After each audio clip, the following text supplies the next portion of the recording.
thank you so much for clicking on this video and visiting my channel. In this video, I have lots of special guests with me. We're going to sit down and answer some of your questions, some of the questions that I get asked a lot. And this is just a video so that you can have multiple views on teaching and educating in Dubai. My name is Evan. I am from Alabama, and I have been in the UAE for 3 years. All right, my name is Brittany. I'm from Atlanta, Georgia, and this is my first year in the UAE. My name is Danielle. I am from Fort Lauderdale, Florida, and this is my second year in the UAE. Hi, my name is Jacqueline Banks. I am from Atlanta, Georgia, and I've been teaching in the UAE for 7 years. This is Jewel, and I am from Toledo, Ohio, and I have been teaching in the UAE. This is my first year, 6 months. Hi, my name is Catherine. I'm originally from the Bronx, New York, and I've been teaching in the UAE for 4 years. Hello, everyone. My name is Kim. I'm originally from Jacksonville, Florida. Been teaching for 11 years. This is my first year in the UAE. Hi, guys. My name is Myra. I'm from Chicago, Illinois, and this is also my first year teaching in the UAE. So, is this formal or like chill? No, just chill. And if you say something crazy, then I'll just edit it out or embarrass you. Oh, man.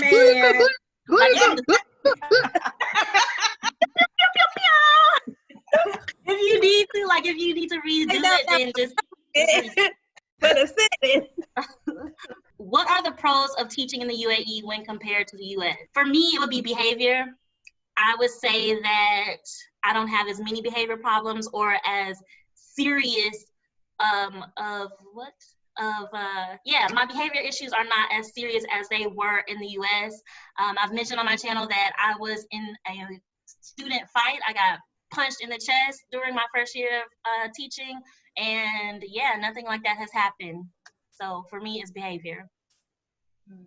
I would say the financial advantages that come with it. Granted, I love the kids, but I would say for me, the pro would be more on the financial side, being able to, have things that you're used to, like rent and stuff covered here versus in the States. So, when you at home, you got all these bills. Here, you do still have bills and you still have bills at home, but I think being able to have housing, which is a big bill for everyone, covered here versus in the States. So to piggyback off of Brittany, the same thing, having untaxed income before, you wouldn't see all of your check.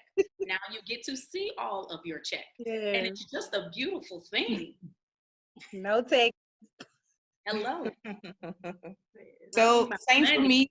I'm going to go with salary, tax-free, and I like the safety. The level of safety is I feel safe at any time of the day, going out by myself or with others. So safety is a big one underneath salary. That's a good one. Yeah. I never lock my doors. Right. They just be wide open. Not gonna say all that, but trust me. You could. Once you get comfortable, it's gonna be wide open. Yeah. They gonna do like I did, get in Miami airport, leave my wallet in the basket. Girl, I got to the airport, sit my bags down, Right. Forgot where you was at, you girl. get used to nobody touching your stuff. You be like, oh, ain't nobody gonna touch it. Right. Then you get back to real life. I lost two phones in Dubai Mall, went right back to the bathroom. The lady had it sent to security and was able to pick them up. Wow. Lost my phone. That'll never happen in Atlanta, honey. They in jail, broke your phone, using it as you speak. And they're like, this my They done found out the SIM card number and everything. I think mine is just the adventure, the weather. So it's not just being at school on an everyday basis. It's something different, something to do. So I would say being in a new country, new environment is definitely a perk. Some people do not like the 100-degree weather, but I actually enjoy. My lace front right on out. Do you enjoy the 100-degree weather? Yes. No, ma'am. I'm from Florida, and I still not used to 110. What is that? Oh, you didn't get burned by the seatbelt yet.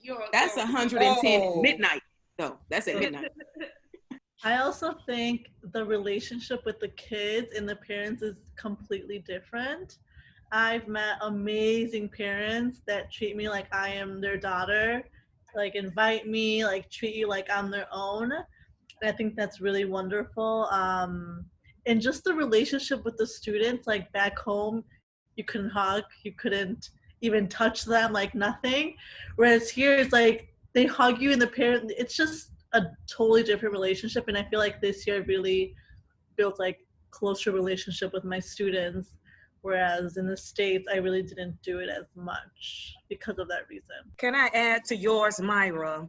Yeah. This country, the people here are givers, whereas back in the States, when your birthday roll around, teacher appreciation, any type of event, you really didn't see much. But here, let them know it's your birthday. They are givers and they give big.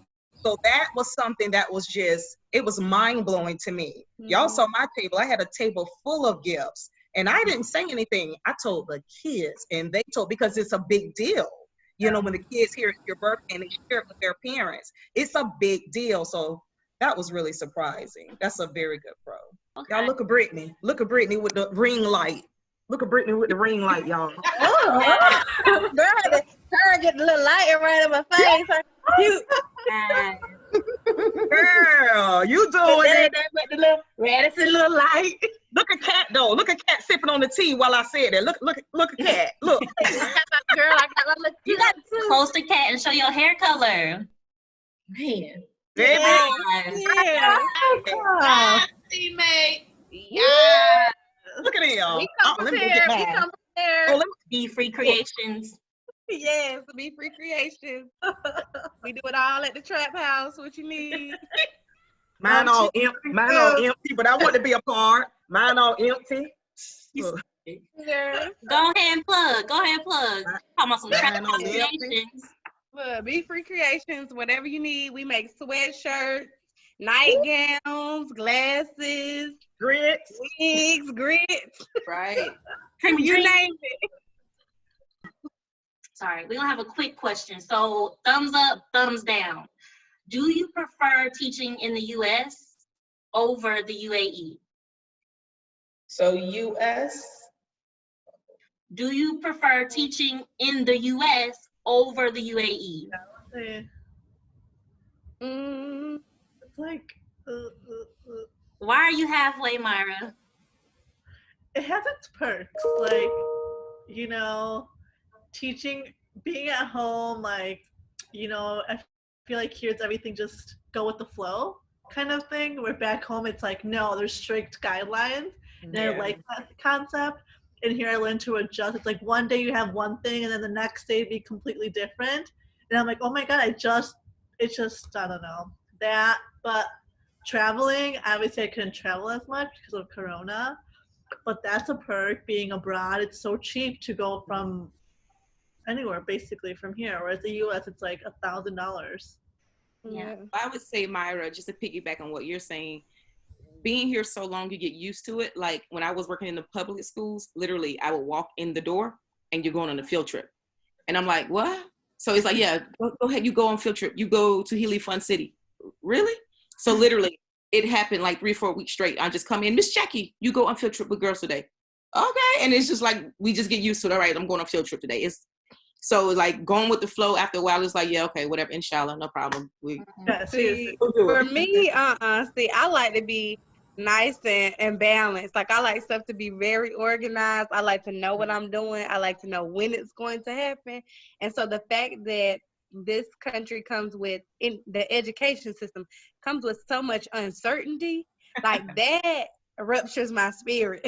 Like, and Kat tell me all the time, leave your American brain at home, but it's so hard for me because I'm so used to structure. I think that's the thing. That's why I'm like US versus here, because of the structure that we have. Like, you know, okay, this is how it's supposed to be done. This is how you need to do it. If you need help, there are lanes and avenues that you can take. And I think for me, I had a really good, other than like my first year of teaching, I had a really good experience. I had really good principals. I worked with really good people in the States. Not that I don't work with good people now, because I love y'all. But I think that structure and just the organization of the school systems in the States, I prefer versus, you know, the go with the flow attitude over here. Like I'd be like, who keep my wig on, Jesus, with some of this stuff, because I'm just not that person to like flip flop. I like stuff to be in order. My first year here was a struggle. It was a struggle. I'm not gonna say up and down, I'm gonna say the middle. For safety purposes, I'm not a go with the flow type person either. So I need all forms. If your driver's picking you up, is your parents with your driver? Had to get used to just the driver in the car with a 4-year-old. I'm like, don't know about that. Had to get used to the no policies. There's no policies. You're creating policies.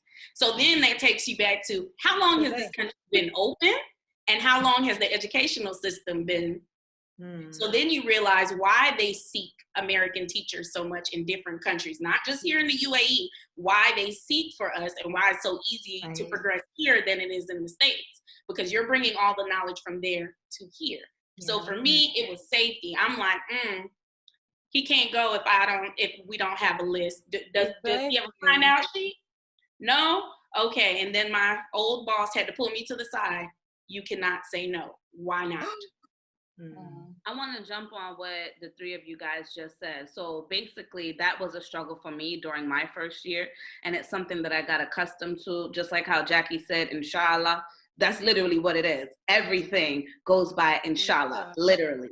So the fact that, okay, Danny, the driver came to pick them up. If something were to happen, inshallah, nothing happens. You got to go in saying that, if God wills it, nothing bad is going to happen. Knowing that you can walk in, like what Jackie said, and there's a field trip, you didn't even know about it, and then you just going, so be it. You going, and you're so used to having a structure and knowing that coming from the States, we're dealing with a country that's hundreds of years old versus a country that's not even 50 years old yet.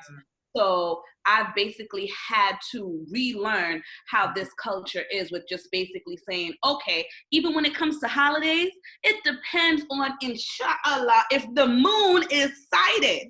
So you're not even guaranteed that you're going to have that government holiday be on Sunday. It might not be Sunday. It might be Monday. It might be Tuesday. They might actually say, you know what, we're going to take it back. We gave it to you. We're going to push it to the following week so that we can combine all the days so that you can have a longer weekend. That's just how you have to rock. So you basically have to be able to adjust, or it's going to be a struggle. But everyone has their struggling points, and it's just a way that you have to be able to learn with it, or it's going to just continue to be a challenge. Sometimes I feel like inshallah has made me a better teacher, where I'm like completely flexible and I'm getting the work done. Like I can handle anything. But then I feel like once I go back to the States, am I going to be like so carefree that I miss something? Well, I had an adjustment period. It took me the same about 6-7 months to stop saying what I did in America. You got to realize at some point you're no longer in America. So you're not going to apply things you do in one place to another place. You can only do that for so long, or you're not going to be adjusted. That's basic. Either you're going to die or you're going to adapt.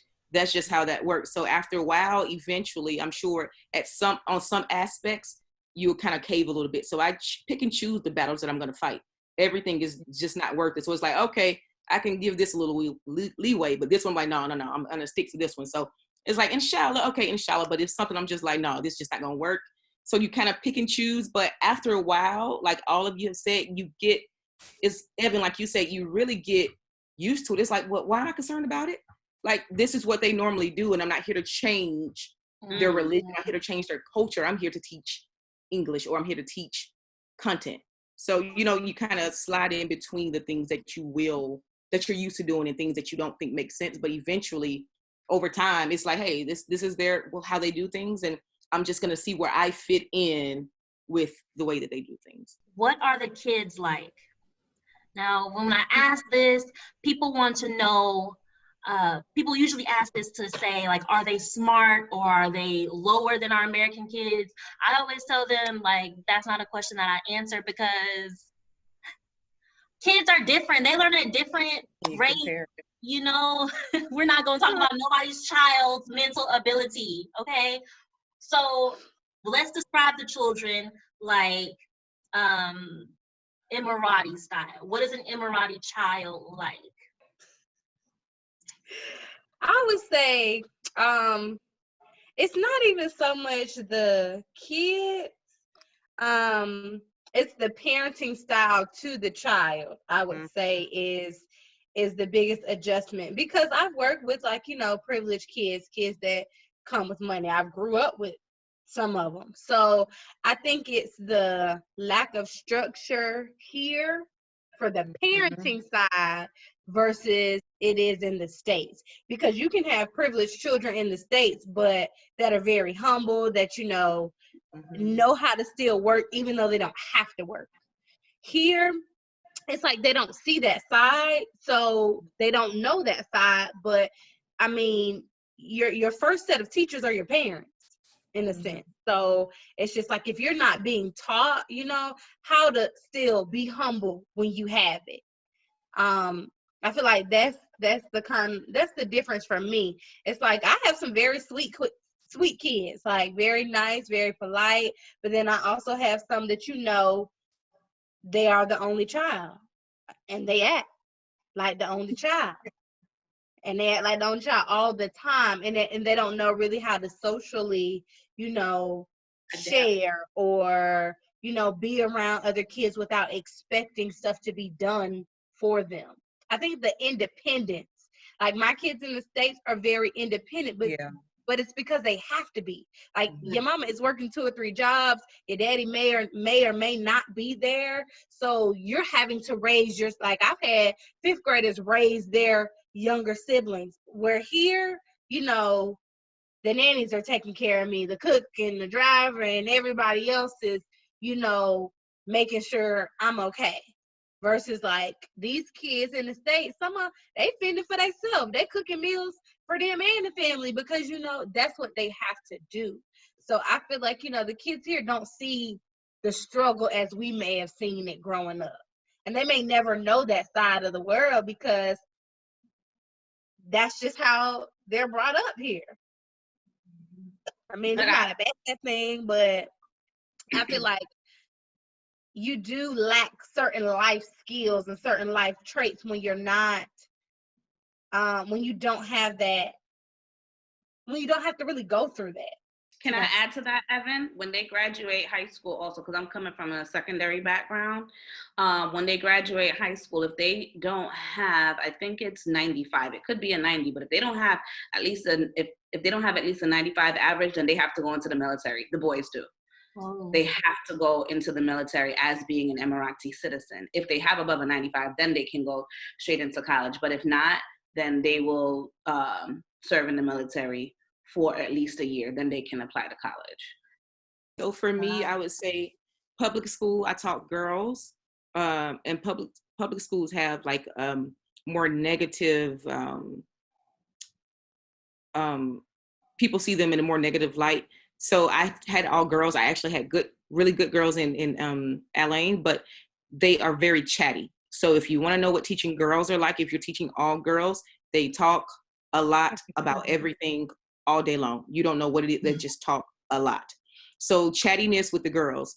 In the private schools with the boys, the girls are still the same, chatty, but less rambunctious. The boys are very rambunctious. They like to move around. They talk a lot too. So they actually talk more than the girls. I've never been where the boys are talking more, but the boys talk about just as much than the girls talk about. So chatty, depending on the school, depending on your teaching style, you need to have good classroom management skills. So it's almost like you'll be great if you worked at a hood school in the States, basically a Title I, because they really need someone who's very firm and who's very strict and just on them all the time to make sure that, you know, you're understanding. So if you teach here, you need to have thick skin. If you don't, you're not going to do as well. So the boys, they like to run. They like to do a lot of different things. So it's going to be very different. It's going to be different than what you would see in the States. from kids. So just know that. Who came from a Title I school? Everybody. Yeah, absolutely, Jackie. Like your classroom management has to be A1. Like if you can sit here and you say, oh, I know my content back and front, inside and out, that doesn't matter. Do you have classroom management? Because if you don't have classroom management, your content doesn't matter, period. If you're not used to a kid asking you why after everything that you say, you need to get used. You need to get accustomed to it. Like, I feel like that's so disrespectful. Like in the States, like you would get busted in your face asking somebody why. Let me ask my mama why. Right. And not get disrespect. Like, why? Like, I need to take it back. And my only answer is because I said so. Because that's the only answer. Because I said so. That's why. You know, so. The kids definitely adjust, because I know when I first got here, a lot of people were like, oh, she's too rigid. She's too strict. But then after a while, the parents are like, okay, I understand why. Or I understand, you know, you bring all of these personalities or kids that, you know, are used to getting their way all the time. And it can't be that in your classroom, baby. I'm the teacher. So that's not going to happen for the students at all times. Now, granted, you can give a little bit, have a little fun with them, but they need that structure, especially teaching upper grades. You know, the lower grades can give a little bit. They're fairly sweet. But when you hit by 4th and 5th grade, oh, they want to try you. So they're very spoiled. Yeah. Yeah. Yep. And I guess I'm teammates, so you know, we keep stuff on lock in grade 5.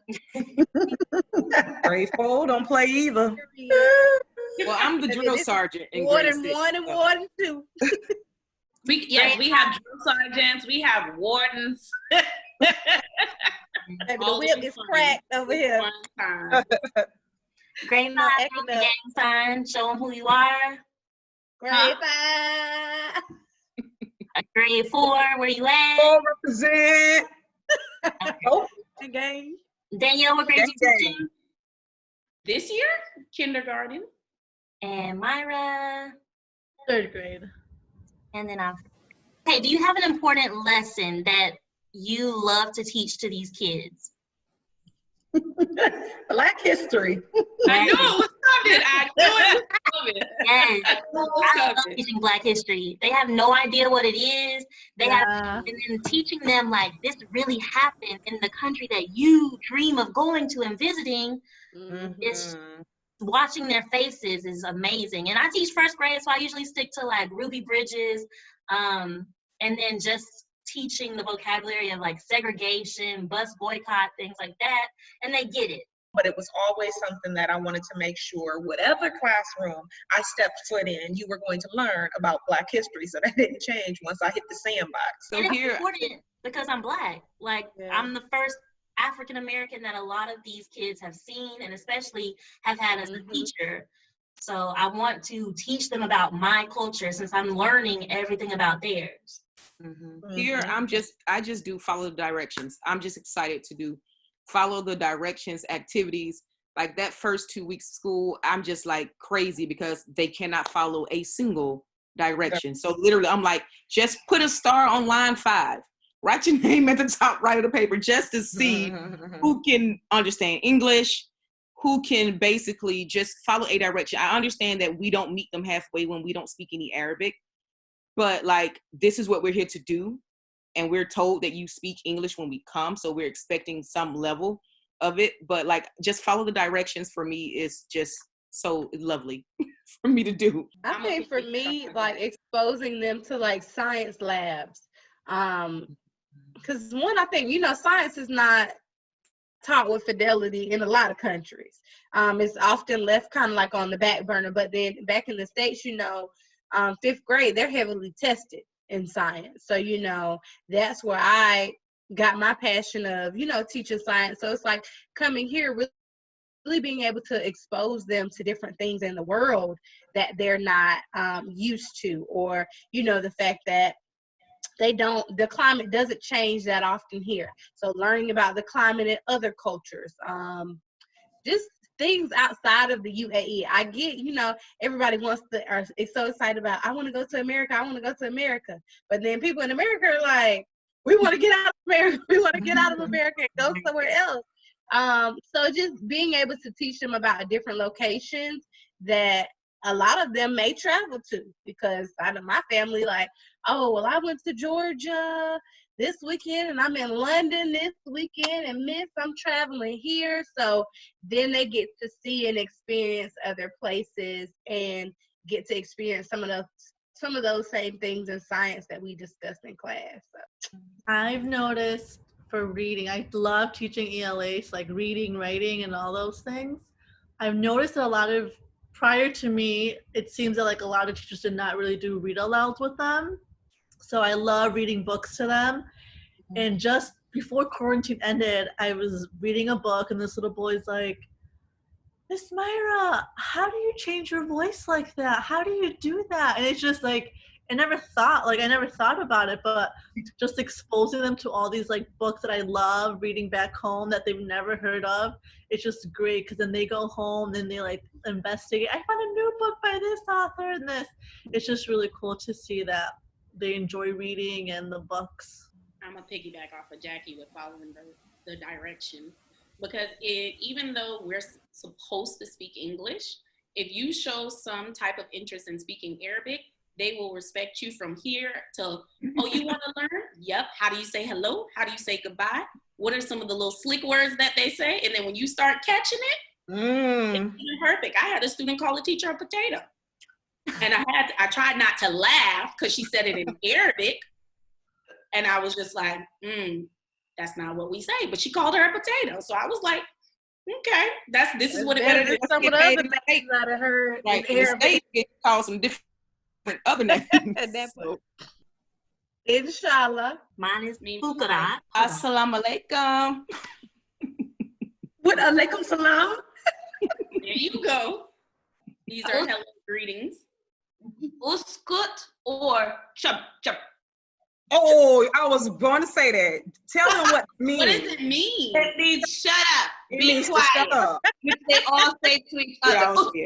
Right. Chup, chup. Right. Alhamdulillah. Afwa, I think. You mean the market across the street from the school? No. That's why. Oh. He said Afwan. She's saying you're welcome. Oh, okay. I'm about to put my order in. Right. Oh, the ones by us? What's their favorite food, the most popular dish that they bring to the school? Lukumatis. Gamat. And what else? Don't know. Biryani. I'm surprised. Biryani. The biryani and the noodles with the eggs, the sweet. The pancakes with the date syrup. Yeah. The date That syrup. part. The drink, the hot drink in the That's karak. The thing with that milk. Yes. Yeah. See, Don't eat no more food. We eat it. We know. We have phase now. Yep. It's an acquired taste. That's something you have to get used to here. Which one? No. Which one? All of it just has a different taste. Saying it. She's the one who gave away all those stuffed grape leaves. Oh, I love those. I love those. Oh. I can't do the dates. Oh, this ain't it. I can't do the dates or the date syrup. I can't do it. But it's an acquired taste. It's just an acquired taste. But I like even what's that? Like all that parsley. The tabbouleh? Yeah. Oh, yeah. Just eat that. I love it. I like the green stuff. Like it looks like grass. I love it. I love it. My taste buds have definitely grown here. My taste buds, I wasn't a big tomato person. I think it's the tabbouleh. I am now tasting and trying new things. However, I am not with their sweets. I can't do it. It's not sweet enough. America will have your teeth rotten, which is why we have great dentistry there. But I cannot get down with their sweets. I don't. Anything that has been presented, kids coming in with birthday cupcakes, all the parties we've had, I haven't been able to get down with their sweets. So I think the sweets are too sweet, and like the cakes all taste the same. Yeah. So it's this one spice they have in every cake. So I just like my la brioche marble cake. That's all I get. I don't need nothing else. Well, that was good. That was good. How much did you save before moving to Dubai? So